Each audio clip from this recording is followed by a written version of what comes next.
जो फैज़ इलाही मस्जिद तुर्कमान गेट में है, सबसे पहली बात तो यह है कि 1970 का वफ़ गज़ीट सीरियल नंबर 40, अगर आप इजाज़त दिए तो मैं आपको पढ़ के सुनाता हूँ उसको।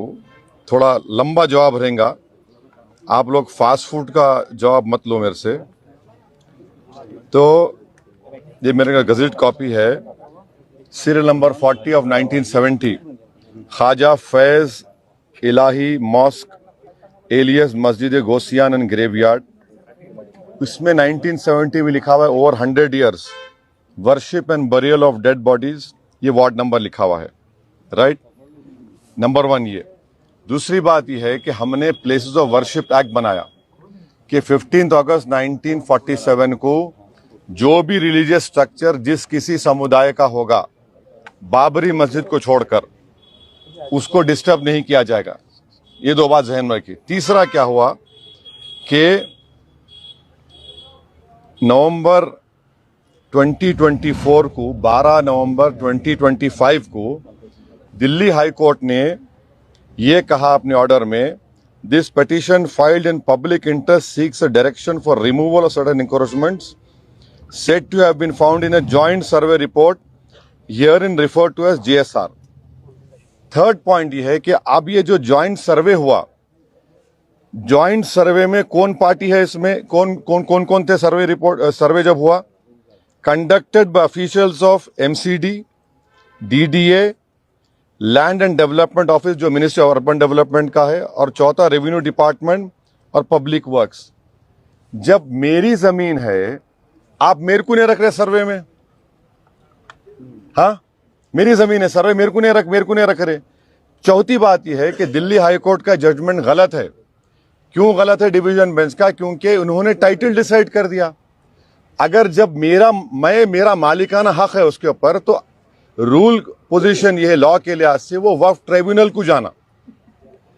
पांचवी बात यह है कि जब ये केस चल रहा था तो वक्फ बोर्ड के एडिशनल स्टैंडिंग काउंसिल वहां खड़े हुए थे और उनके मुंह में गुलाब जामुन था, एक लफ्ज नहीं बोले। छठी बात यह है कि आज भी दिल्ली वक्फ बोर्ड और ये मस्जिद के लोगों में केस चल रहा। क्या केस चल रहा? हर साल वक्फ प्रॉपर्टी को 20% वक्फ फंड देना पड़ता वक्फ बोर्ड को। दिल्ली वक्फ बोर्ड इनको बोल रहा था 70% दो। ये केस आज भी चल रहा। तो ये Delhi Waqf board is complicit in this matter. जब ये फैसला नवंबर 2025 को आया तो दिल्ली वक्फ बोर्ड को रिव्यू पिटीशन फाइल करना था, रिव्यू पिटीशन फाइल नहीं करे।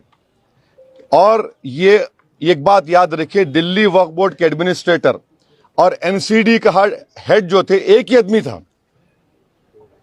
MCD का हेड और दिल्ली एडमिनिस्ट्रेटर। फिर कोर्ट में क्या बोला कि भाई MCD को बोला कि तुम हियरिंग करो। अगर आप मेरी जमीन है बोल के बोल रहे, आप कैसा हियरिंग करते? वो प्रिंसिपल्स ऑफ नेचुरल जस्टिस के खिलाफ है। तो हर एतबार से ये एक तो जजमेंट गलत है, दूसरा दिल्ली वक्फ बोर्ड कॉम्प्लिसिट है इसमें। वहां की जो कमेटी है वो बिल्कुल काहिल नाहिल है। उनको चाहिए था कि आप जाकर रिव्यू पिटीशन डालते। अभी भी हम डिमांड कर रहे, अगर दिल्ली वक्फ बोर्ड नरेंद्र मोदी गवर्नमेंट के दबाव में नहीं है तो इमीडिएटली सुप्रीम कोर्ट में केस डाले, और ये कमेटी के लोग जो काहिली के मजाहरे कर रहे हैं, आप फौरन सुप्रीम कोर्ट जाके डालो। ये वक्फ प्रॉपर्टी है, 1970 का गज़ेट इशू करती गवर्नमेंट, और LDO is under urban development ministry. तो ये पूरा गवर्नमेंट की साजिश है, इस प्रॉपर्टी को वक्फ बोर्ड की डिमोलिश किया गया है।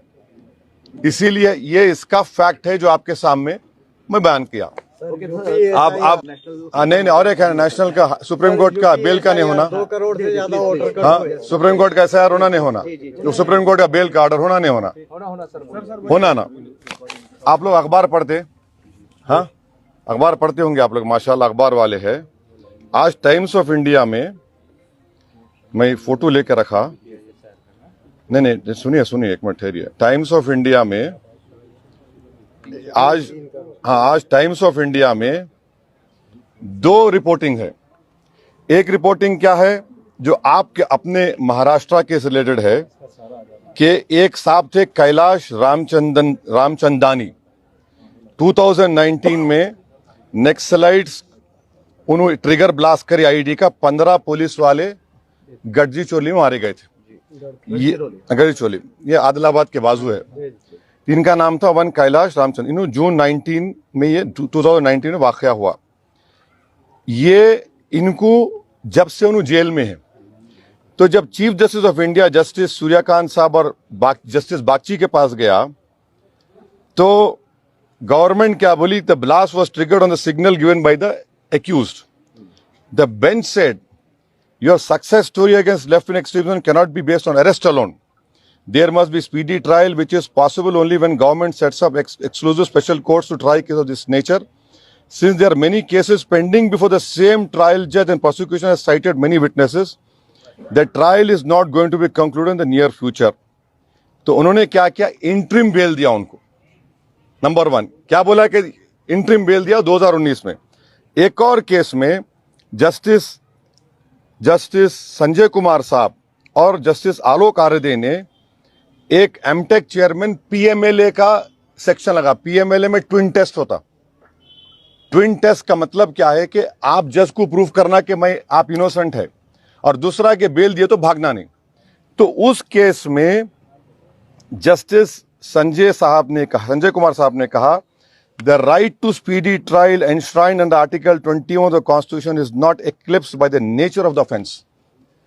अब तीसरा ये बच्चों का केस है जो दो को नहीं मिली।